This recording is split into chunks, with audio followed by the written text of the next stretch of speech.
আল্লাহ রসুল সাল্লাল্লাহু আলাইহি ওয়াসাল্লামকে যখন আল্লাহ তাআলা এই দুনিয়াতে পাঠালেন, ওই সময়টা ভালো ছিল না খারাপ ছিল?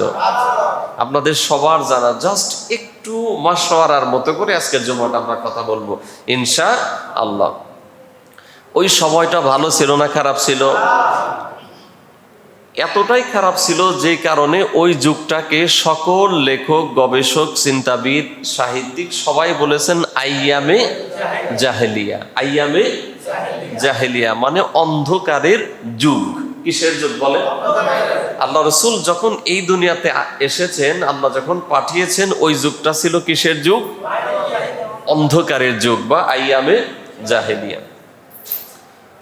যেহেতু অন্ধকারের যুগ, তাহলে স্বাভাবিকতই বোঝা যায় ওই সময় আকাশে সূর্য উঠতো না। কথা বলেন, বুঝে শুনে জবাব দিতে হবে। যেহেতু অন্ধকারের যুগ বলা হয় ওইটাকে, তাহলে কি ওই সময় আকাশে সূর্য উঠতো না? রাতের বেলায় চাঁদ উঠতো কিনা?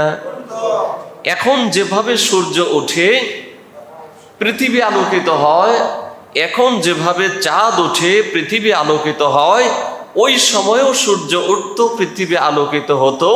ওই সময়েও চাঁদ উঠত, পৃথিবী আলোকিত হতো। এরপরেও ওই সময়টাকে অন্ধকারের যুগ বা আইয়ামে জাহেলিয়ার যুগ বলা হয় এজন্য, কারণ ওই সময় মানুষের অন্তরটা ছিল অন্ধকারে ভরা। মানুষের অন্ধকার ছিল কোথায়? অন্তরের মধ্যে। পৃথিবী অন্ধকার ছিল না। অন্ধকার ছিল কোথায়?